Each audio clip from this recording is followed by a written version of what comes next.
One of the hardest questions to answer with comics is a very basic one. Where do I begin? With so many series, so many years of continuity, having a starting point can be difficult to find, and that's where this series comes in. Hi everyone out there, I'm Dan, aka the Comic Concierge, and each week I look at all the new comics coming out, pick out ongoing series starting new arcs, notable new series, and trade paperbacks and graphic novels being released. And then I finish things up by talking about the thing I'm most excited about, my pick of the week. So let's get things started by looking at all the ongoing series starting new arcs. The first ongoing series starting a new arc is Wolverine with issue number 11, and this Wolverine run actually has been a lot of fun, and it's been one of the X-Men titles that I feel like has been one of the easiest to get into. It's not really been tied to much of the other X-Men stuff. It has very much been its own thing, so it actually makes it a lot easier to follow, and if you maybe are not into the other X-Men stuff and are worried about this, know that you can jump in and pretty much understand everything without reading those titles. One concern I do have for this issue is that Adam Kubert is no longer on art duties, and he brought so much to this book thus far. His clever use of perspective, his amazing panel design, really even when the script maybe wasn't working in all cylinders, his art was. So how will things go with him not there? I'm not sure. The other part that I'm not sure about is the fact that this is going to be dealing with Wolverine fighting vampires. And, Supernatural and Wolverine, I'm not sure about that. Although the X-Men have tangled with vampires a lot in the past, so it's not necessarily anything new. And apparently Omega Red is going to be tangling up with everything as well. And he was actually a big part of the book when it first began, and now he's coming back. So there may be ties to some of the first arcs, I'm not sure. But if you're a huge Wolverine fan, I know Wolverine, when I was a fan of comics in the 90s, he was everything. Not as much as he used to be, but still, I think if you have maybe passed on this run because there hasn't been a really strong Wolverine run, maybe give it a shot. Like I said, I think it's been one of the more consistent X-Men books since it's came out. And despite the fact that we are changing artists, at least the artist that we're getting, Scott Eaton, isn't another accomplished artist as well. So it may not be Kubert's art, but it still may be good. We shall see. Stay in the world of Marvel for our next issue, starting a new arc with Guardians of the Galaxy, issue number 13, or Legacy number 175, so it being that kind of anniversary issue. It's a bigger issue. It's also the start of a brand new Guardians of the Galaxy team. And I mean team inside the book. Al Ewing is still on writing duties, and this isn't a run that I've been kind of on and off with. I actually have missed the last number of issues. I enjoyed what I first read. It was just one of those things I felt behind on, but I've heard a lot of people talk about how good this is and how much it's being slept on. So I'm excited because this will be a good opportunity to kind of jump on board without having to read everything that happened before. And Guardians of the Galaxy is one of those groups that does have that ever-changing roster. So I'm excited to see what characters will be on this roster, because that can make or break how good a comic book is. Al Ewing is really proving himself as a writer with things like Immortal Hulk, but the Guardians of the Galaxy run, I feel like even when you put big names on it, even including like Donny Cates, for whatever reason, despite people loving the film, it hasn't garnered the attention you think it would. So maybe this shakeup is exactly what it needs in order to get people to pay attention to it, and maybe, checking it out, we'll see if it actually deserves that attention. We are still not leaving the world of Marvel with our next book, as Star Wars Bounty Hunters, issue number 11, also starts a new arc this week. And I will say my assumption is this will probably be a one-shot issue, because the next issue of Bounty Hunters gets into the Bounty Hunter summer event that's going to be a big part of all the Star Wars books. You're going to have this major crossover with all the Star Wars books, including this book, including Darth Vader, the main book. I think even some of the Dr. Alpha books as well. So be warned that if you enjoy this, it might change things next issue. And if you're a person that doesn't like one-shots, maybe this might not be the thing for you. But as the cover suggests, which is a gorgeous cover, it's fantastic. It is a issue that focuses on Bosk, everyone's favorite lizard-based bounty hunter. So I'm excited to check this out, because I've actually not really been keeping up with this series. It's one of those where I kind of pick and choose my Star Wars stuff, and I've been mostly focusing on the High Republic stuff, but I am somewhat excited for this Bounty Hunters summer event. The fact that we're getting Steve McNiven doing Star Wars again is always a plus. I'm just hoping to get, a nice little one-shot to whet the appetite before the big event, the main meal, comes in upcoming weeks. Yes, there are comics outside of the world of Marvel that are also starting new arcs, and that's the case with Black Hammer Visionaries #3. And the Visionary series, it's an anthology series where each issue has a different creative team. The first issue was written by Pat Oswalt, the second issue by Jeff Johns. This issue is written by Chip Zdarsky, who I guess is contractually obligated to be on all anthology series because he's been on this. He's been on some of the other DC ones. He's been everywhere recently. He's also was on Silvercoin last week, so and he's also has a Daredevil comic coming out this week. So he's on that cavalcaded list of creators that seems to just be writing everything. Like him, Jeff Lemire, like Cullen Bunn, who we'll talk about later. They're just dominating like 90% of comics right now. And this is drawn by Johnny Christmas, who's an artist I have actually not had a lot of experience with. I think one of the most notable things he worked on was the Alien 3 comic for Dark Horse not too long ago. The last issue of this series I wasn't the biggest fan of. It just didn't work for me. It was this kind of slasher take on the Black Hammer universe, and it was, I don't know, it just didn't necessarily fit into the world of Black Hammer all that well. It didn't kind of go to the strength of Black Hammer and didn't do anything interesting with the idea of the series compared to the first issue, which kind of took the framework of Ghost World and threw it into that of Black Hammer. It was actually quite clever, which is kind of weird, where that was written by Pat Oswalt, who's not, a notorious comic book writer. I thought he did a much better job than Jeff Johns, who's this, veteran, well-acclaimed comic book writer. But yeah, things happen. Chip Zdarsky now is having his take on the world of Black Hammer, and maybe the fact that he's Canadian and Jeff Lemire's Canadian, he'll get the sensibilities a little bit more. Well, we shall see. But if you're a fan of the Black Hammer universe like myself, and you want more of it, this is your opportunity to get more comics focusing on that world.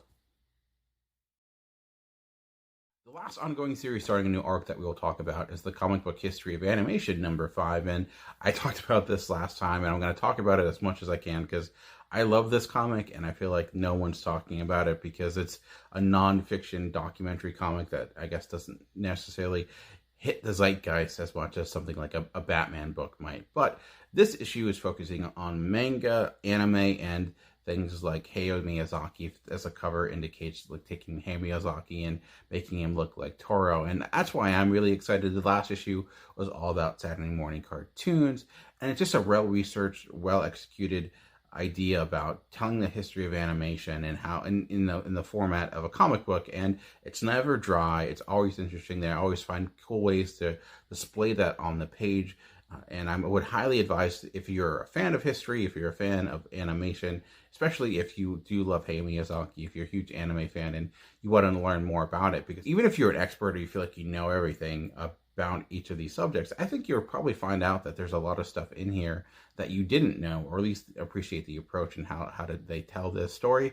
Now, with this nearing its end, and if you haven't picked up this series thus far, it may make more sense to check out the trade, which will be coming out probably very shortly. And also, you can also check out the book they did previously, which was the Comic Book History of Comics, which is also quite good and done in the same type of format. All right, now that we talked about ongoing series starting new arcs, let's shift gears to look at new series debuting this week. The biggest new series coming this week comes from the world of DC, and of course, it's Batman. It's Batman the Detective #1, and this is written by Tom Taylor, who I think set the world on fire with his recent issue of Nightwing, and drawn by Andy Kubert. So a big week for the Kuberts, I guess, in the sense of how one isn't doing a book and Andy is doing this book. So that is quite the creative team, which has me excited. Now, I have read some of Tom Taylor's. He worked on things like Detective Comics in the past, so this isn't the first time he's tackled Batman. Of course, he's written things like Deceased as well. That was mainly Damian as Batman. This is probably one of the bigger books. Anytime you get an opportunity to have your own Batman series, clearly that means that DC trusts you, and I think Tom Taylor has certainly earned that trust. With you just look at the sales numbers of something like Deceased and just the critical acclaim of something very recent like the Nightwing book. So what will this do? What different take will he have on Batman? I'm not sure, but at least we get a different location as this is taking place in Europe. And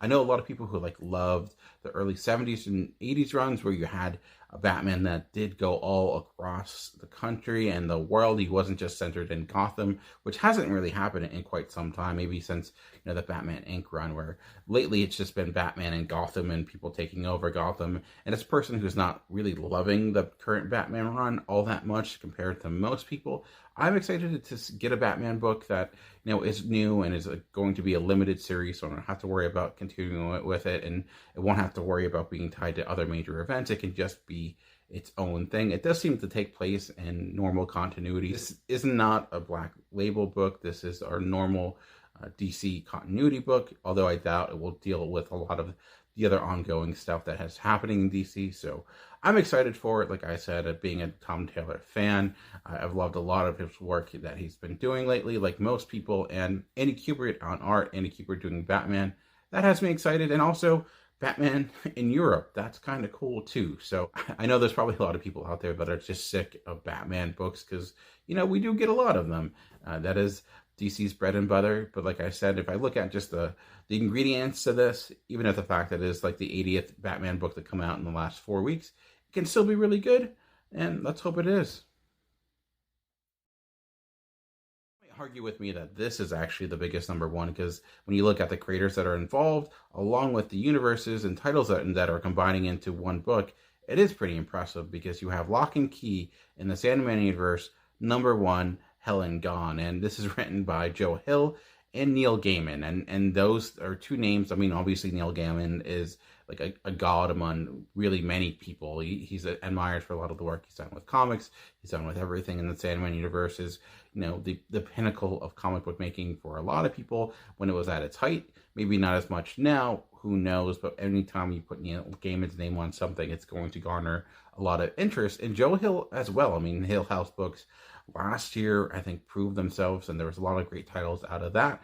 And, being the son of Stephen King brings with it, I think, a lot of pressure. The fact that he's carved his own niche in the comic book world, I think, shows that he's just not someone that is getting to where he is because of who he's connected to. He has a lot of talent, and the fact that Lock and Key is also a Netflix series, and the Sandman universe is becoming one. And rarely do we, get these crossovers anymore. And usually when they happen, it's we're not getting the Marvel and DC. We're getting like the DC and IDW universes. So how is this going to work out? I really don't know. Doing these crossovers can be just an editorial nightmare, because you have all these different ramifications that can go into it and what people want. So it can be difficult to make a good book, but you would think the fact that these are creators that do have a good sense of creative control over their properties, that they would maybe not have the parameters that are faced with other characters when, like, you have Superman showing up in the Marvel universe or something like that. So if you're a fan of either of these properties,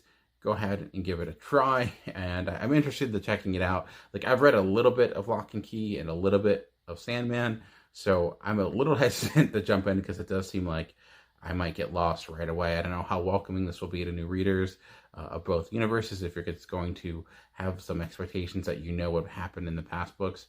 I'm not sure. I did really like the Lock and Key miniseries that happened last year, which was like taking place during World War I.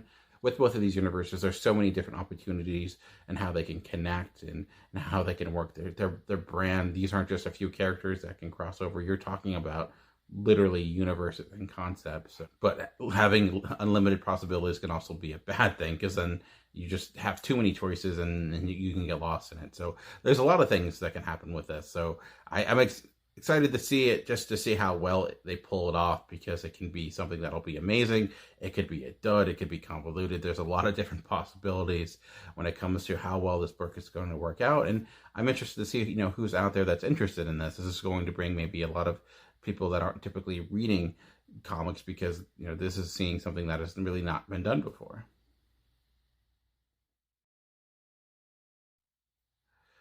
This is a big week for crossovers, as we also are getting the World's Greatest Detective teaming up with the Cape Crusader and the Batman and Scooby-Doo #1. And this seems like it could be a lot of fun.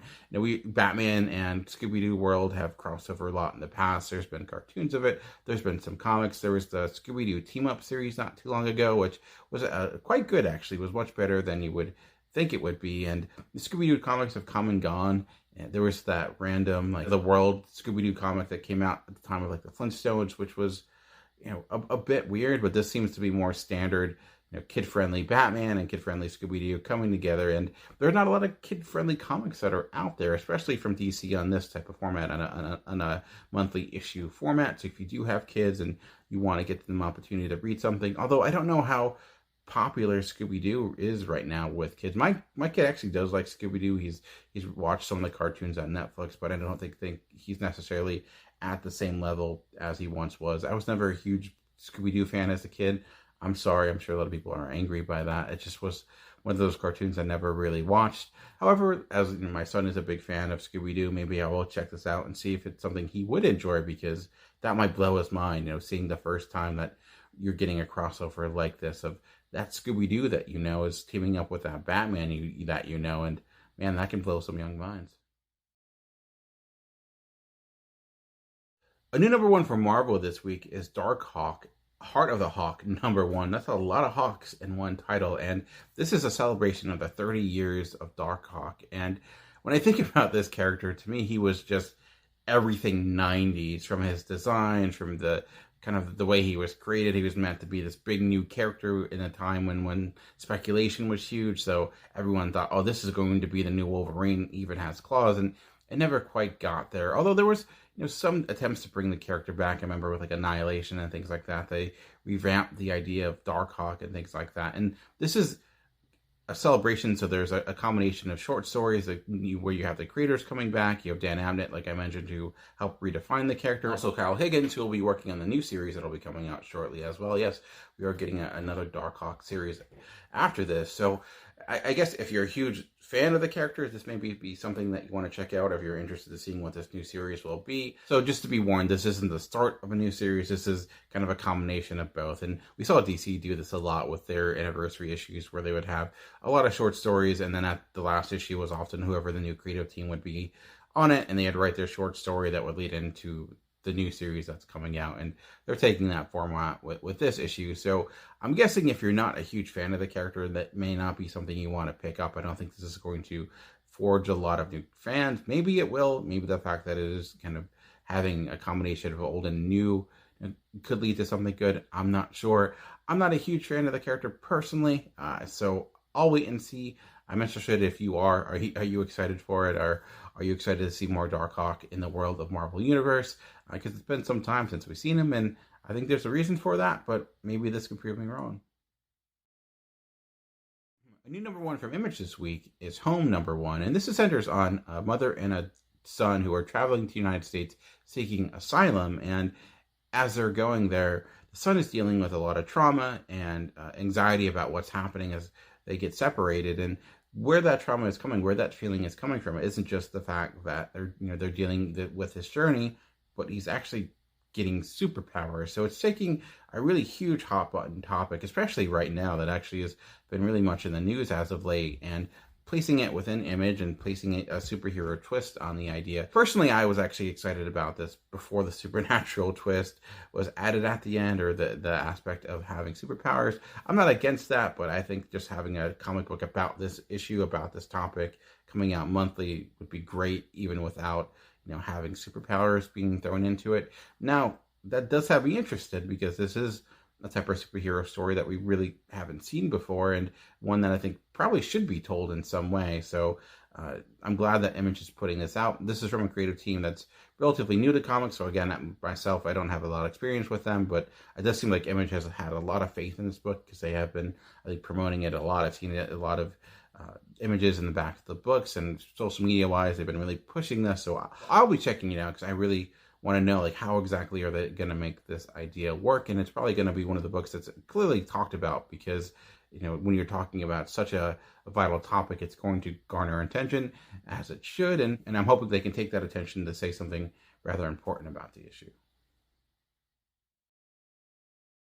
Coming from the world of Behemoth Comics, you have You Promised Me Darkness number one, and this is another comic that deals with superhero people, but it has a different twist on how people get their superpowers. It's based on Halley's Comet that comes every 75 years, and every year it comes, more people gain powers because of it. So I think that it's a clever idea of how do you get people to have superpowers, and we've seen so many different ideas from they're just mutants, they have them, to of course they get dropped in radioactive acid or whatever, to this where it's based upon Halley's Comet. So that's kind of cool that they're finding a new ways to create superheroes. And the big conflict here is that you have a villain who actually seeks out those that have superpowers and takes their energy and becomes stronger each time. Like, I guess, like Highlander in a way. There can only be one. We shall see. But I feel like I'm seeing a lot more from Behemoth Comics. I don't know. It's just because I'm doing this series, so I'm seeing more from them, or if they're getting more attention because they're having more success. Either way, and Behemoth Comics tend to have a pretty strong horror vibe. So if you are a horror fan and you want a new book to check out, you may want to check this one out. One of the new series I'm really excited about is Canto, City of Giants #1. And this is, again, a #1 that's not really a #1 in the sense of there's been past Canto series. This is the third series. There was also a one-shot. I will say, I think most of the Canto books have been pretty welcoming to new readers, even if you haven't read the ones before. I would highly advise you checking out, especially if you love adventure tales, if you love fantasy tales. Canto has grown into one of my favorite characters over the last few years because of this book and his adventures. He's just one of those characters that you can really easily get behind. And one thing I just find that is really compelling about this series is that it's filled of characters that like each other, which seems a bit weird to talk about as a compliment, but I feel like a lot of comics now, and especially superhero comics, it's just all this arguing and people that hate each other, that always conflict with one another. And seeing a book of just clearly there's conflict, clearly there's drama, but just on their sense of they actually really deeply care for each other. And that's really where the most of the drama comes from. Plus, obviously, you have everything else going on with all this fantasy world filled of monsters, and now, of course, giants. And now the fact that you have Canto, who himself is not the biggest person in the world, or I guess not person, but he's yay big. And now he's in the land of giants. Like, that to me, just right there, only in the premise, you have a lot of stakes, because, man, that guy could get stepped on and things would not go really well. It's also, I think, a pretty good family-friendly book as well, which I know sometimes could be a moniker that scares people, because family-friendly usually means generic or corny, and it's not that. It's into something like Wizard of Oz, where I think anyone who watches it or reads it will be able to enjoy it and take something out of it, no matter if you're 5 years old or if you're 50 years old. Fortunately, I'm much closer to the latter than the former, but what you're going to do. On the bright side, reading a book like Canto is one of those that'll keep you forever young. So, joking aside, it's been a really strong book, really consistent book. And I think, like, if that type of genre is something you enjoy, highly advise checking out, checking out the trades that are currently out for the first series, as well as the second series that just ended a few months ago. It's been quite a journey, and I'm glad we're getting more Canto coming out this week. Also coming out from Image Comics is Jules Verne's Lighthouse #1, and this comes from the creative teams that gave us The Marked and Sonata, which are two series that I thought had promise but never quite got there. I just never also loved the look of Sonata. I give it credit for trying different things with the medium and the attempt to kind of use photorealism as part of the page was a good idea. It just never completely worked for me. So I guess that makes me a little hesitant to pick up this book. The premise is about this lighthouse, but not a lighthouse that you'll see next to the sea, a lighthouse in space. And it's a supercomputer that helps ships travel across the galaxy in these wormholes so they're not, crashing into one another. And it's manned by a few humans, an alien, and a nanny bot. And they're able to, peacefully help ships across the galaxy. Unfortunately, or I guess fortunately, if you want a comic that has drama, there are pirates that are attempting to change that and bring havoc and chaos to the galaxy by taking over this lighthouse. So I do give them a lot of credit for having a concept that is pretty bold. There's a lot going on with this idea and a lot of possibilities as well, and actually is kind of clever when you think about it. It's like, yeah, I guess if you're traveling across the galaxy, it would make sense to have something that could help guide people. And what happens if that thing goes away? That's amazing. What could happen there? So despite the fact that maybe I didn't love their past stuff as much as some other people, I'll give it a shot and see how it goes. I mentioned Colin Bunn previously because he also has a new #1 coming out this week with The Phantom and the Scan #1, where he teams up with a previous creative partner, Scott Torres. They worked on the series Cold Spots not too long ago. And oddly enough, this is another book that deals with people getting superpowers because of a comet. A comet hits Earth and it let people get psychic abilities. Now, though, one of the people with psychic abilities is seeing that other individuals that also gain those abilities are being killed.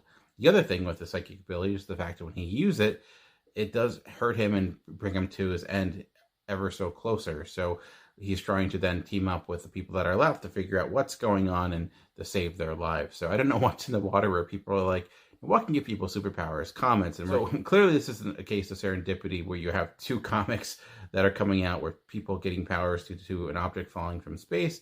I guess it's not that super uncommon in the world of comics, so maybe it makes sense. And again, it does deal with where those people are being hunted down. But I guess the different element for this one, again, is that when he uses those psychic abilities, he also loses them. So again, I don't think this is a case of people copying off one another, considering how long comics are made. It's just something that occurs, and maybe there'll be a nice little contest. And it's always funny when that happens. You see it a lot with movies, of course, when you had Tombstone and Wyatt Earp coming out recently, and now we have the comics that are coming out this week. So what does that mean? Which one's going to be the Wyatt Earp? Which one's going to be the Tombstone? Hopefully both of these end up being Tombstone. Nothing, not to disparage Wyatt Earp. It's just, not as good as Tombstone, and no one really talks about it because it's not as good as Tombstone. But there you go. So if you like comics that deal with people getting with superpowers through the things that falling with space, this is going to be your best week ever, I think. Last number one comes from Dark Horse, and it's Jenny Zero #1. And this is another kaiju story. Yes, this has something to do with comets, but we do get another book about giant monsters, and we've been seeing a lot of that lately. I don't know, people just saw a lot of the King Kong and the Godzilla trailers, and it's like, I want to make a comic about big monsters fighting. Who knows? But what's different about this is that Jenny is this person that was a kaiju killer in the past, but she's no longer in that role. She's kind of washed out, and the kaiju basically have left, and she's become kind of an alcoholic, and she's been dealing with a lot of problems. Unfortunately, it seems that the kaiju has returned, and she has to decide, can she sober up? Can she help fix those problems and bring the fight to them once again? And part of me does wonder is, like, can you approach a serious topic like that, like alcoholism, like addiction, through the world of kaiju? And my thought is probably. I mean, you saw superhero books deal with alcoholism. I mean, you had a man in a metal suit deal with alcoholism as Iron Man, and that's one of the more notable runs in that series. Just because maybe the concept is something that is a bit cartoonish doesn't necessarily mean you can deal with some serious issues. This is a creative team I don't have a lot of experience with. I haven't read their work in the past, so I can't speak to that. But this is a type of book, like I mentioned, that could potentially put them on my radar as some people I need to check out, which I'm always looking forward to. And if you are a kaiju fan, there have been a lot of books in the last few weeks to check out, and maybe this will be one of the best ones. Who knows? But if you're interested and you want to check it out, it'll be coming out this week. We talked about ongoing series starting new arcs, new #1s. We're going to shift over to the world of graphic novels and trade paperbacks. The first graphic novel we're talking about is Monsters. This is published by Fantagraphics, and it's written and drawn by Barry Windsor Smith. And this is noted to be a project he's been working on for 35 years, which is incredible to think about. Barry Windsor Smith is a very known name. He's very accomplished in the world of comics, and this is set to be one of his best works, which is a lot of pressure to put on a graphic novel. So we shall see. It's about a story where a person in 1964 joins the army and quickly is put into experiments that were actually continuing from the World War II, taking things that the Nazis were doing and now using it on American soldiers and dealing with those repercussions. It's set to be very heartfelt and very detailed, and a story that, like I mentioned, Barry Windsor Smith has put a lot of thought and ideas into over these 3 past decades. So I'm really excited to check this out because if you're going to put a lot of pressure on yourself, Fantagraphics doesn't do that very often. They're not one to speak in hyperbole. So if they're having this much faith in this book, and considering Barry Windsor Smith is one that has done phenomenal work in the past, this could be one of the best comics of the years thus far. It could be one of the books that you see as nominated for Eisner. So it may end up being the best book I read this week if I can get a chance and check it out. It actually was at bookstores earlier in the year, but now it's finally coming to your local comic book stores this week. Also coming out this week is Batman Death in the Family Deluxe Edition. And I bring this up, obviously Batman Death in the Family is a book that has been out a lot in different editions and things like that. But if you're looking to read one of the most iconic Batman stories of all time, now you can in a new edition. I know recently they put out the animated film that was gave you options of what you wanted to do to try to then give you a different idea, a different experience. Because when this book first came out, they had people vote if a certain person should die or live, and then not to ruin it for someone who didn't read it, but you'll get the idea. But yes, it's coming out in a brand new edition. So if you've never owned it, or you want it or own it again, or for 20-year favorite comics that you just keep buying no matter what different format it's in, you'll see a new edition coming out this week at your local comic book store. Another new printing coming out this week is Criminal Volume 1 and Volume 2. Both are coming out this week. And this is Criminal combining a lot of early Criminal stories. And it's kind of confusing when you say Criminal Volume 1, because there have been different examples of Criminal. You had, obviously the recent Image, you've had Icon, but this covers the first 3 major story arcs. It's over 400 pages, this first deluxe volume. So you're getting a lot of comic there, and it is set at cover price at $50. So if you're a huge Ed Brubaker fan and Sean Phillips fan like I am, and a lot of these examples are actually kind of hard to track down, because a lot of the original trade paperbacks are not sold anymore, and the issues themselves are hard to find. So if you enjoyed the recent Criminal series that was done by Image and you want to read more Criminal, know that you can check these books out. And some of the stories that recently came out do tie into these. It's the one cool thing about Criminal is that you can kind of go in and go out of it. Some of the characters pop up again. You don't necessarily need to read all of it to understand it, but the one consistent is that it's always really good, at least most of the time. One of the trade paperbacks I'm really excited about coming out this week is Wicked Things, and this is a continuation of John Allison's and Mark Soren's Giant Days series. And Giant Days was a fantastic comic that ran about 50 issues or so, which are about these people growing up and through their college years, and it recently ended. And Wicked Things was a spin-off of that series that focused on the character of Charlotte as her time as a detective. And this is just a really fun book. Mark Soren's cartooning is amazing. It's not a book I think that's going to work for necessarily everyone, but if you enjoyed Giant Days, it's, again, a more human level drama. It's very funny. It's very cartoonish in a way. There's actually, there's not really enough comics like this in the comic book world. I was really sad when Giant Days ended, but Wicked Things came out and I was excited to get it. So I think John Allison has a very particular sense of humor, and if it clicks with you, it will really click with you. Check this out and you really like it. You don't have to read Giant Days to get this. It only deals with Charlotte's character. It doesn't necessarily tie into the other characters, so don't feel like you need to read all those issues to follow this. But if you do read it, you do like it, highly advise going and checking out Giant Days, either in trade or digitally.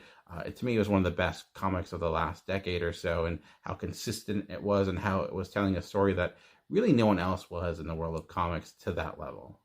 All right, we talked about trade paperbacks, we talked about graphic novels, we talked about new number ones, we talked about ongoing series starting new arcs, and now we're going to talk about the thing I'm most excited about, my pick of the week.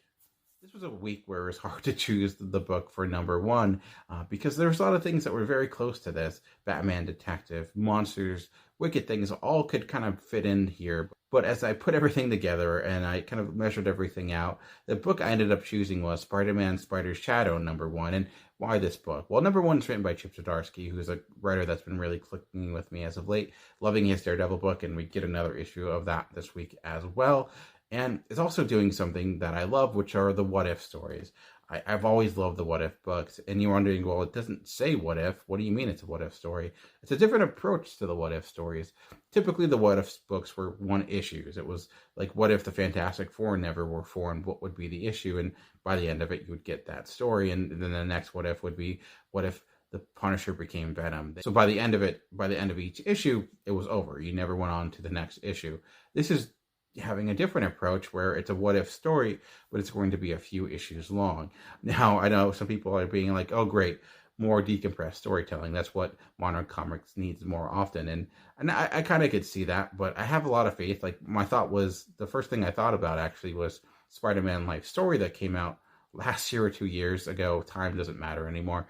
But I love that book. And I guess you could kind of fit that into the idea of a what if as well, because it would be like, what if time passed normally in the Marvel universe? And we're getting a Fantastic Four life story coming out very soon, and I'm really excited about that. It's going to be written by Mark Russell, so I'm just going to say that's probably going to be my most anticipated book, whatever week that comes out. But for this one, again, it's Spider-Man, and I'm a pretty big Spider-Man fan. He's not my favorite character of all time, but I've read a lot of Spider-Man stuff. I grew up on the 90s series, and this is about what if Spider-Man became Venom. And part of me is like, I don't need any more symbiote stuff, because we just had all the King in Black things, and like, I don't know, but the fact that it's its own thing, it's on its own universe, it's not going to be dealing with anything else, it's not going to be dealing with Null, at least I don't think it will be. And I love the idea of being able to give creators like the freedom to do what they want inside the Marvel universe. Like, I really miss Marvel Knights and like Marvel Max, where you could tell like a bit more mature stories in the Marvel universe, and you didn't have to worry about continuity. Those have kind of gone away. So this will be like the closest thing we get to it. So that's why it's my most anticipated. They're just a little bit, it's combining a lot of things that I like and a lot of things I miss into one book. It will be good. Who knows? Sometimes putting expectations on a book like this is a kiss of death, and it won't end up being very good. I doubt it will be bad, and maybe it won't be great, but that's the book I went with this week. Like I said, there's a lot of different comics that could fit into this most anticipated book this week. There's a lot that I'm excited for. I feel like I'm always excited for books each week. That's the wonderful thing about comic books, is that each week we have so many books to choose from that all have potential to be good. Sometimes it ends up working out, sometimes it doesn't. But anyways, I will end this video. So let me know what you're excited about. What are you most anticipating? What are some books that maybe I brought to your attention that now you're excited for? Always love hearing about those stories as well. Just thank you for checking out the video. I really do appreciate it. Just remember, comics are for everyone. The key is finding the right one. Until next time, keep reading.